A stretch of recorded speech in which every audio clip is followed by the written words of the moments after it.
Welcome to the S.J. Child Show, where a little bit of knowledge can turn fear into understanding. Enjoy the show.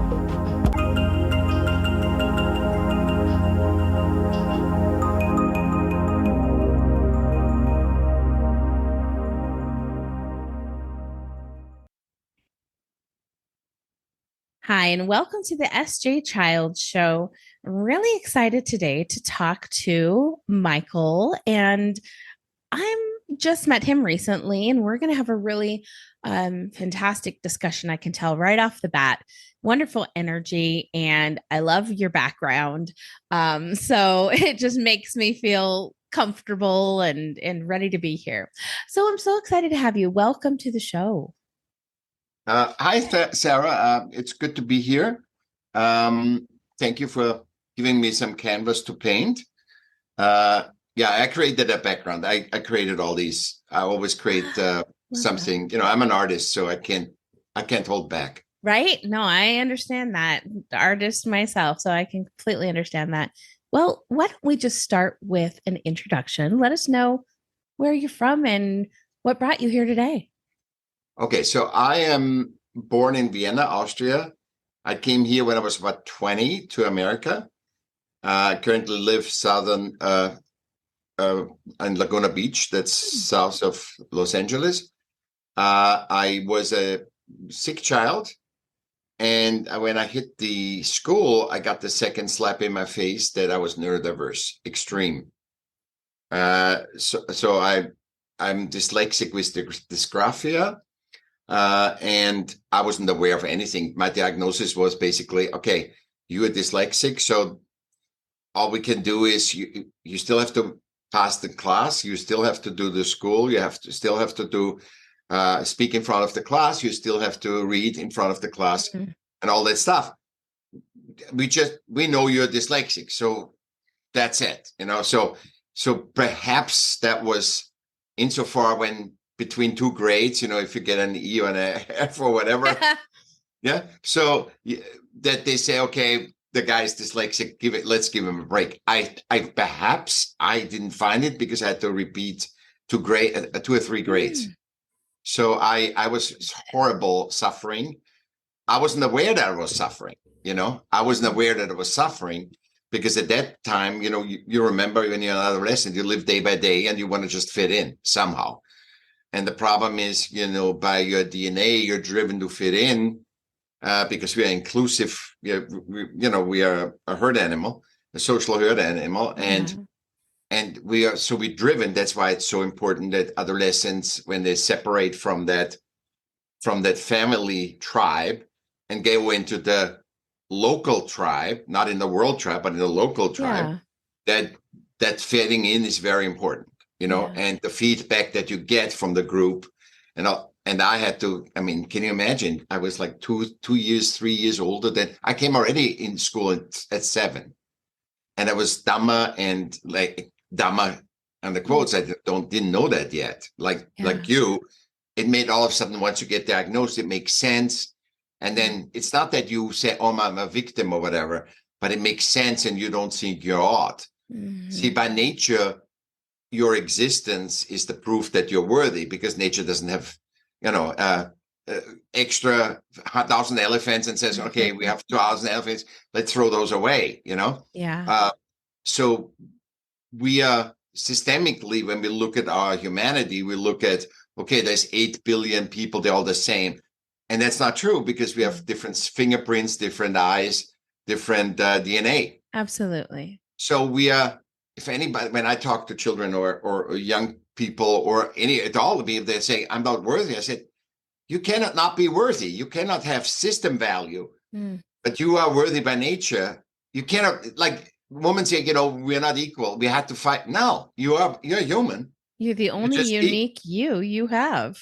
Yeah, you're one of one. And I love it. By the way, you're also a woman, but or you're also that race, or you also have that sexual preference, but it is all systemically built. It's all this separation and things. I mean, what does it help us to say, okay, you are that race, you are that thing, and then but the system requires everybody to work, Yeah. Mm. So it's crazy. And this is my new book it's not out yet. But I'm talking about Good for you. this wacky thing to say, okay, we are this, we are this income. You're a Republican, you're a Democrat, you're this. All this classification becomes stereotypes. And then we integrate it because our adaptability to belong is always bigger. So in order to belong, we adapt to the tribe.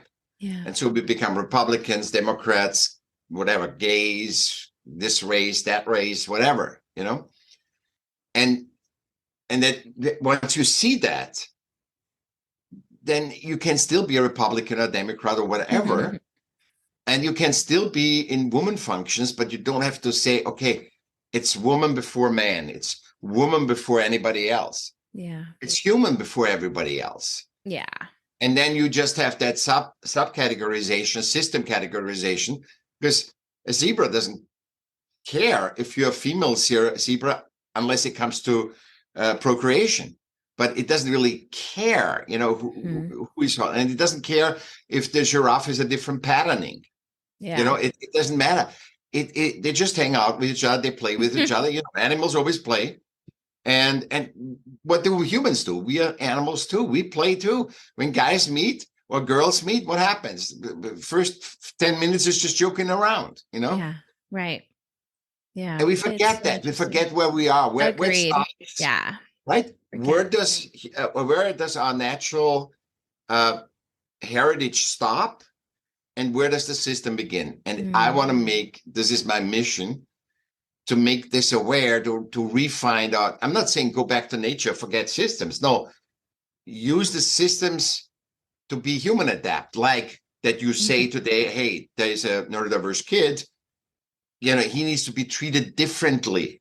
He isn't special. He's nothing. It's just, let him do that. And his strengths for autism and everything. This guy, they have a tremendous focus. I wrote 6 books. I can't read. I have the computer to read it. Yeah. And I write it. So it's just a different way of doing things. Absolutely. What was it like growing up in Vienna? Was it a different culture there, or as far as like being, neurodiverse? What did you find? I guess you wouldn't really be able to say it was different in the US because you weren't a child, you were an adult when you got here. But what did that look like for you? 40 years ago, it was way more. Europe was way more systemic, meaning it was a system in system in system. It was so I'll give you an example. I had to learn guitar. I bought an electric guitar, but just the system was such as that I had to learn classical guitar first to then move over. Even that was systemized. Can you imagine? Right. An interest. I did 2 years classical guitar, and that because of my dyslexia, I didn't know.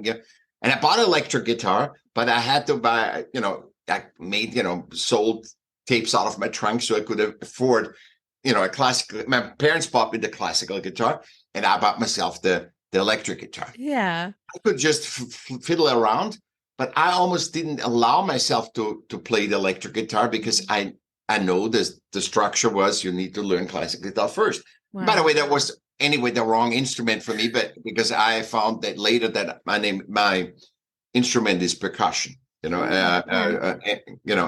drums, and that's because that's actually brings me into time space. I love that. No, we have a drum set in our kitchen where a kitchen table should be. So that's you're talking to the right family. Yeah.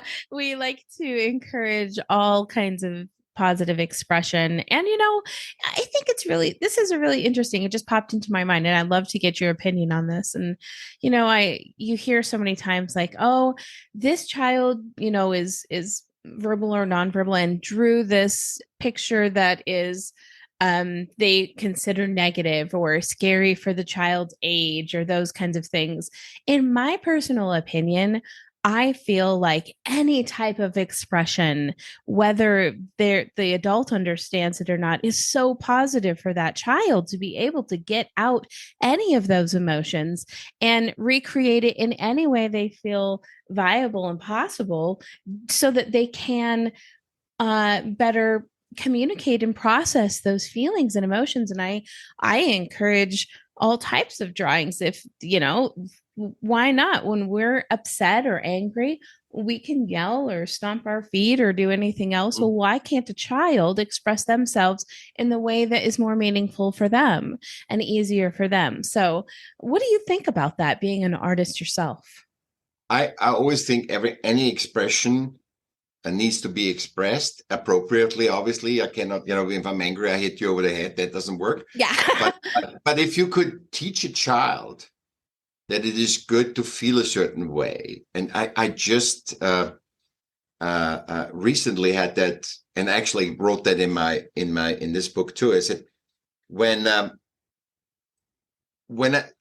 so I'm in the hospitality business, and when I have kids that start, crying in a restaurant, I go there, and it just recently happened that two children were really loud. I mean, they had a real spirit, and I go to them, and I'm not spiritual or anything. I go to them and said, look at them, and they look at me, and I said, so let it out. It's good for the lungs. You tell that to the girl or the boy. They both stopped, and everybody was looking at me. The parents, what do you do? I said, let them express it. It's good for their lungs anyway. That. And when you let that go, look at an airplane. Kids are so sensitive, right? When your child starts crying in an airplane, it doesn't get only the embarrassment of the mother, which it feels, but everybody's energy. So what you actually do when you're upset about a child crying in the airplane, the worst thing is to try to shut it up. Say, let it out. Like, no, the old spot. And then the pressure is gone, and it releases. It's okay to be you. It's just an energy that goes through you. Yeah. That crying just goes through. It's just, that's why when you're angry, people say, oh, I talked yesterday to the lady, they said, oh, but I'm always getting so angry recently. And I said, be happy that you're angry, because if you don't release that, that's called depression. So if you don't feel the anger, you will have depression. You cannot feel only the expanding emotion like joy, happiness, fulfillment. The life is a teeter-totter, and you need to find the balance. That's your power. Yeah. And it's just going through you, an emotion, because you are jealous. It just goes through you. Just be jealous, feel the jealousy, and so observe it. It might not even be, so they found now out that, like with PTSD and stuff, that it's 7 generation the kids have this. So if I feel a PTSD anxiety, for example, because my grandfather was in that war, it's not even mine.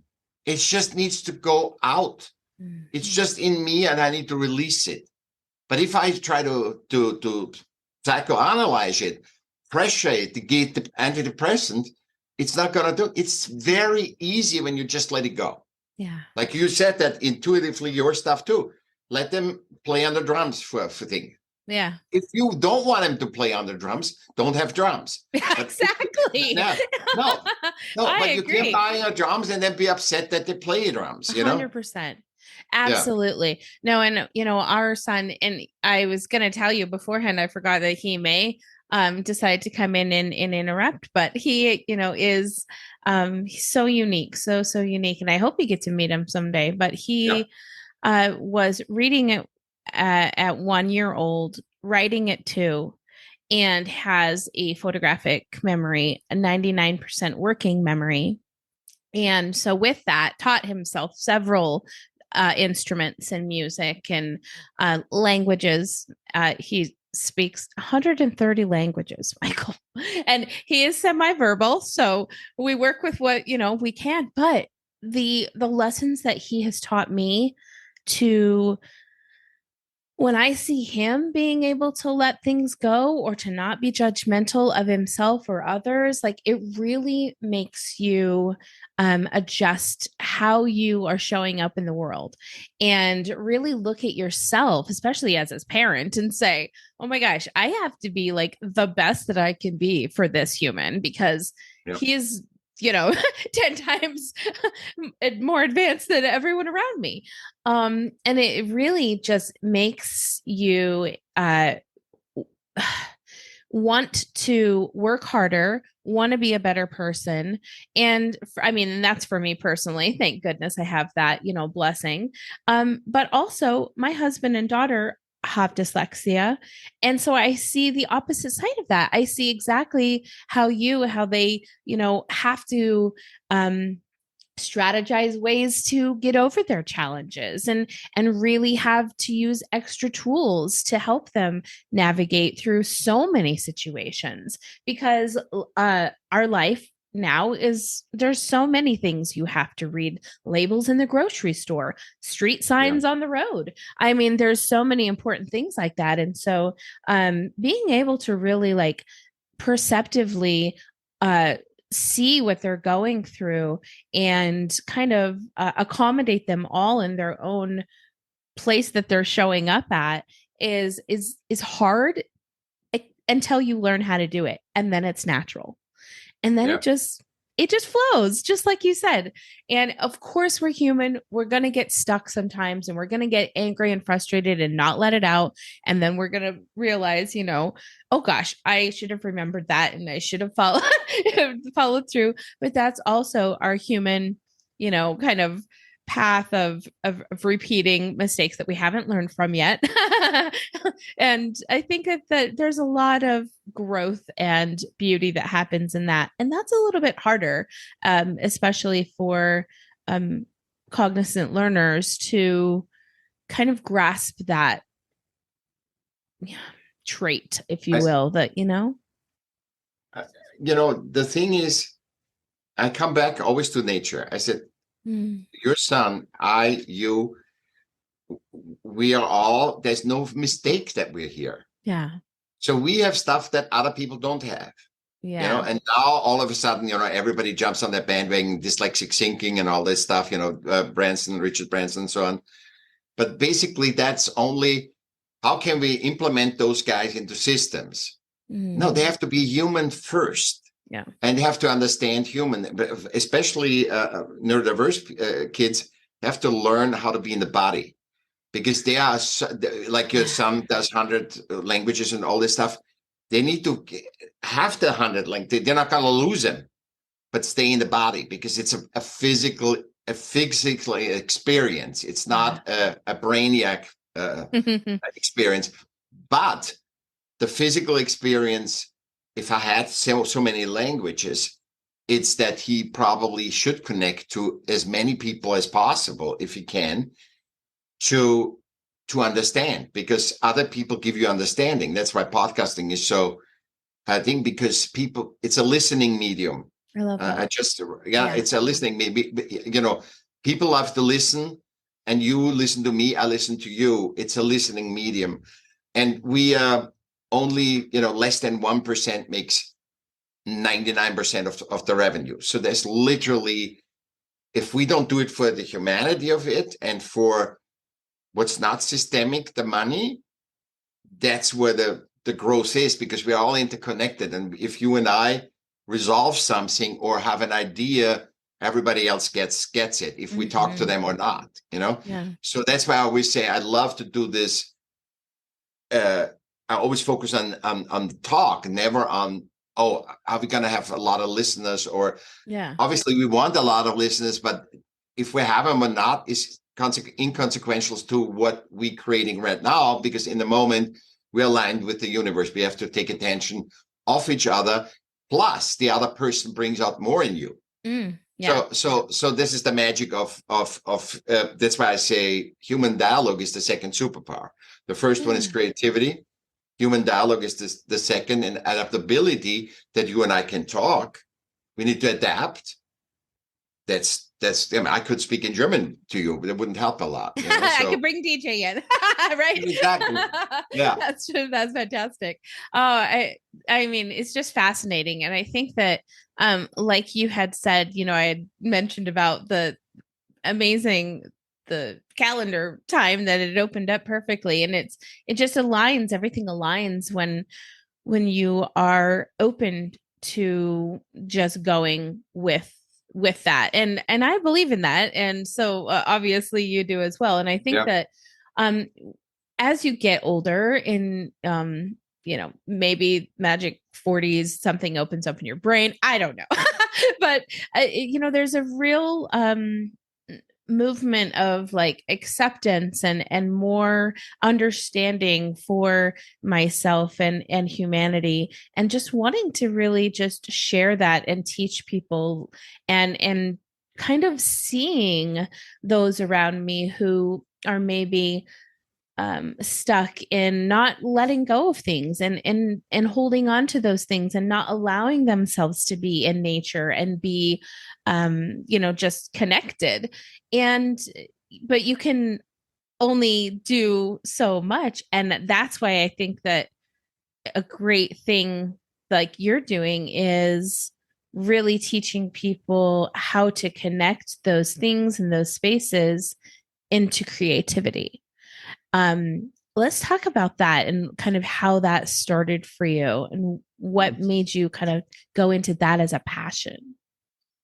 Yeah. And I just want to tell you, I hit the wall till I was 55, and nothing was, and I always say, I want to just add that real quick, Vegas. Yeah.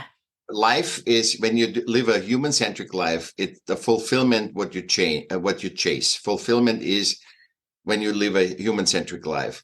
When you live a system-centric life, you need attention, you need followers, you need fame, you need success, and those are all predicated on goals, and you're never in the moment. You're never like you and me right now. You're never in the moment. You're constantly thinking, what do I need to do to get there? What need to do to get there? Now, why don't you explore what you are right now? And the follow, everything comes from that moment, Mm-hmm. And the 55 years old, all the successes that I had, system successes, like I worked with Robert Evans, who did The Godfather, and Wow. I mean, I lived in this house. I did, I was Arts Commissioner of Newport Beach. Completely unfulfillment. It was not fulfilling. Today I wake up and I open my eyes and I'm happy. Yeah. So do I have ambiguity? Yes, I do. But I lean into it, and I feel it, and let it go. So going back to the art. So when I was 30, I realized I'm an artist, because I had to write a resume, and saw all my jobs were art related. And you know how it is in a system. You can do all the art you want. If the system doesn't call you an artist, you're not. If you sell a painting for $1 million today, you're an artist. Mm-hmm. It doesn't matter how bad it is. If it's a white it's a white canvas. You are an artist, and it's all on. And so I found in my last book, The Smart of Art, I found when I separate the product from the making, the craft of making the product, when I separate those two, I find that the product is secondary to this got me the whole idea about human-centric life and system-centric life, because artists, they have the greatest time creating, right? And then they invalidate their experience because they don't sell it. They don't get the accolades. People say it's horrible, that film, or that whatever they created, the music is and it's totally not about that. It's all about the creation. And when I saw that, I think that was pivotal, because I had to say, I looked at it and said, I made that decision because I felt it all over. I am not an artist because they say. I am an artist because I can't be anything else. I couldn't do school. I couldn't do all the systems that were required. So the only thing I was able to do was create art, or, consume art. But it was, I did tapes, mixtapes I sold out of my trunk. I did a fashion show producer. I was in advertising, I was in video production, all this stuff. So I went till 30, and then I said, I'm an artist. I don't never need to question that. I never need to, is it my right thing? Because I couldn't do anything else. So for me, that was pretty easy because of my neurodiversity. Yeah. And what I found out that, I mean, imagine what we talk about here. I have zero education. Everything is self-taught. And the most wisdom that I got is from creating art. Yeah. So my whole wisdom I got from creating art, because you get self-esteem, because you actually have an inspiration that is not physical, right? Yeah. And you bring it into the physical and say, I have an idea. I want to make a red painting, right? With a yellow dot on it. Oh, great. And then put some green in it and whatever. And you create that. And that is so self-esteem building. Mm-hmm. When a kid draws, when a kid draws, it's not that the house is perfect or the figures are perfect, but it brought something that was in the imagination or copied something. Yeah. And it's not this, but you see, the school still looks at the result. Yeah. And this is so shaming. Yeah. Because your son can speak 100 things. So that if I make your son being the systemic, glorious child, everybody else is shamed because they don't speak 100 languages, right? Right. So it could be the other ways around too. Yeah, we need to look at that, because I can, I see context like nobody sees it. Really, I can verbalize the context. I see it right away. I can talk to artists and blah blah blah. But I'm not the reason. I'm one of 8 billion. I'm one unique of 8 billion, like your son is. And so when you understand that, it just changes your whole, the perspective changed the stress. So I think 80% of problems are system created human problems, which you can't fix systemically. You have to have two humans like you and I talk about it. Yeah. Talk it and say, let's think about this. And I come back to you in a week and we're going to talk about it again. So why art? And so I found that the art creation is more important than the product. Yeah. Because the product is like a bicycle. If you create a bicycle that sells, it's okay. But see, the difference between a businessman and an artist is the artist, it's a part of him in that. Yeah.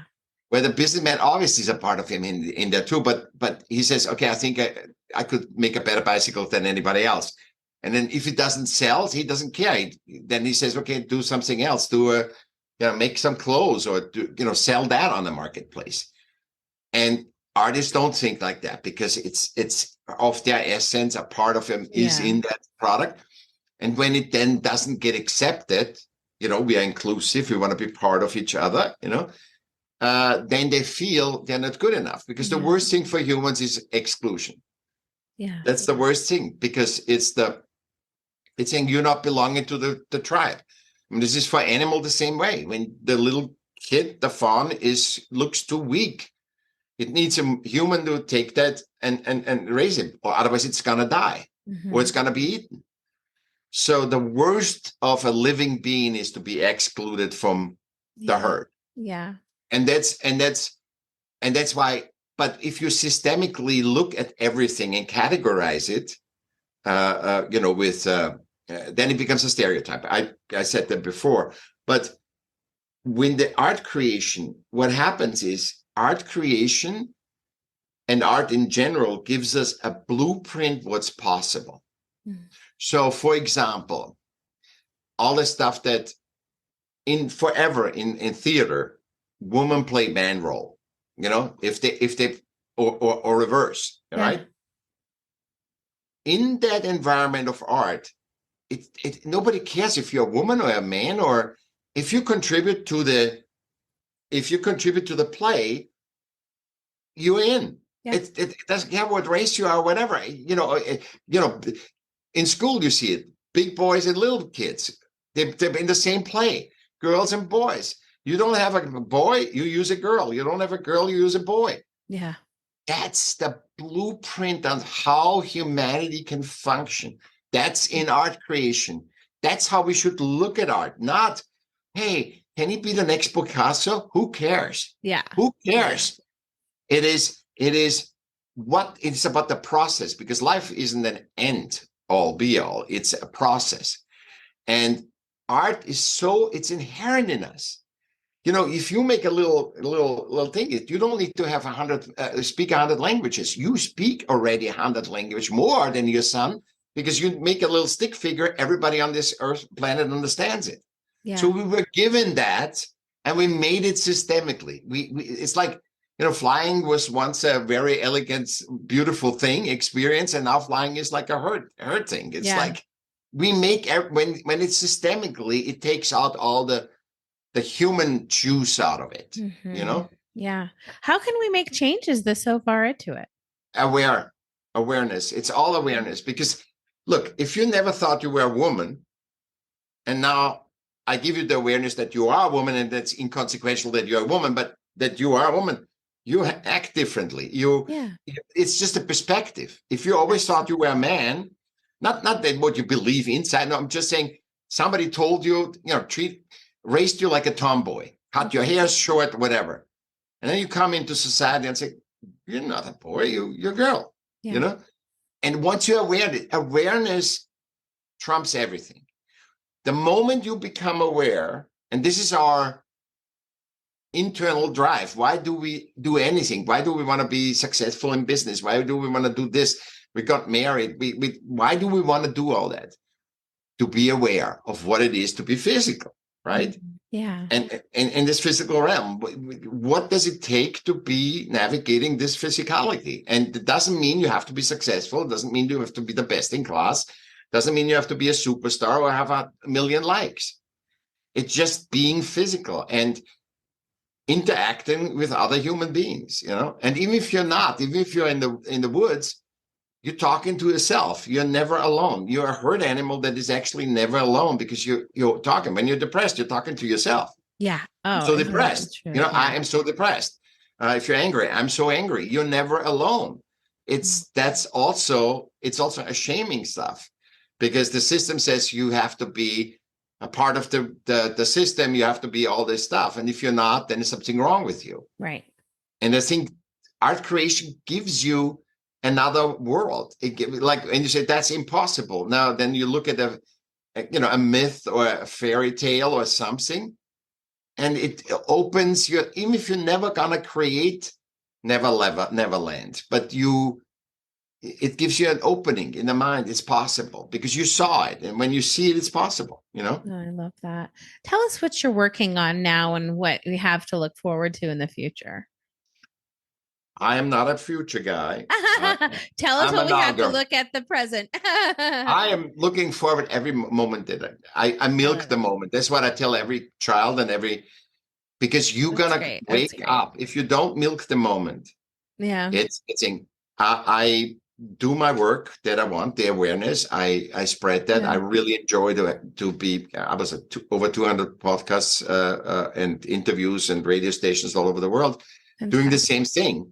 Because I think the solution is very simple, is the awareness. Once we know we're aware, we say, okay, we can't have that. It's like you smoke in the restaurant, you smoke in maternity wards, they give women cigarettes, right?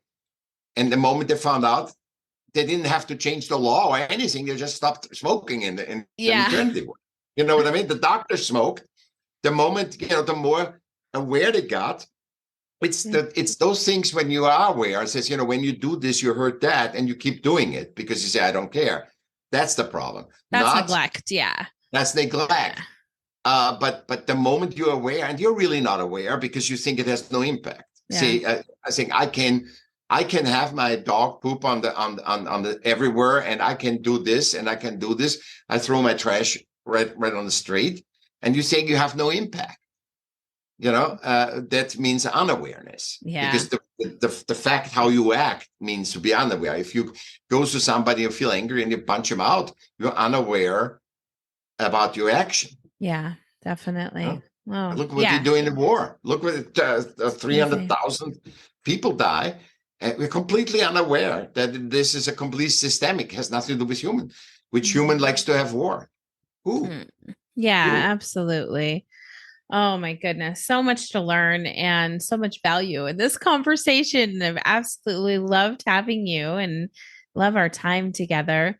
Where can we go to support you? Do you have a website or Yeah, Michaell, pages? Michaell M, Michaell with two L's, michaelm.com. And there's my podcast. I have a 30-second podcast. I only take 30 What? seconds I love because I that. can't do it. I can't, I'm dyslexic. If I start editing, it takes 2 days. Yeah. Oh, So what I do is smart. I made a 30-second, which takes very long, and it's a pretty struggle to do it, but I want to do it.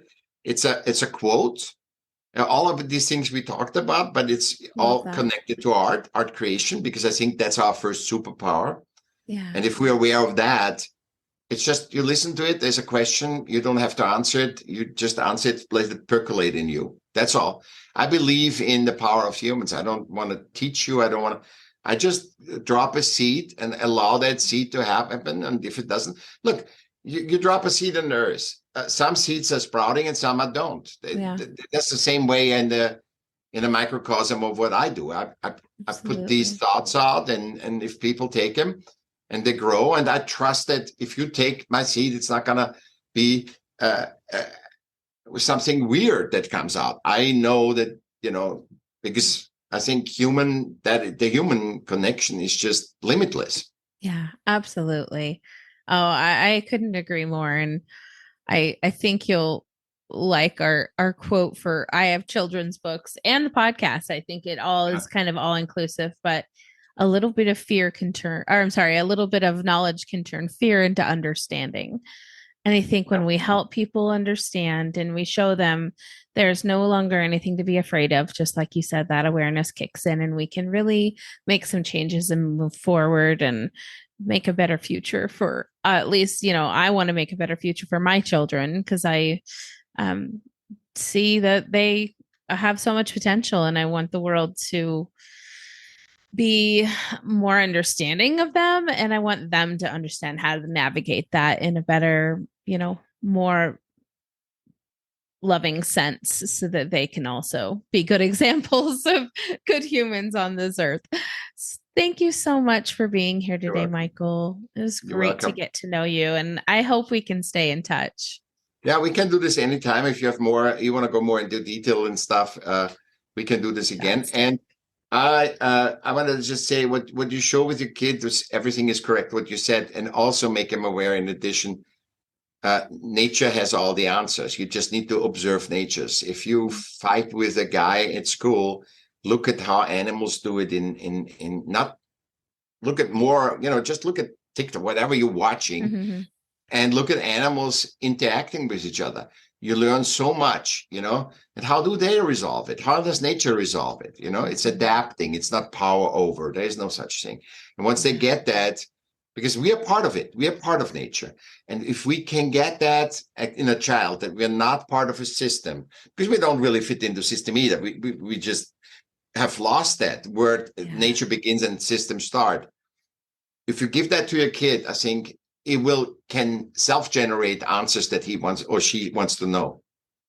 I love that. Well, I am looking forward to just following what you're up to and connecting with you and yeah, soon enough. So thank you so much for being here today and Okay. we'll talk soon.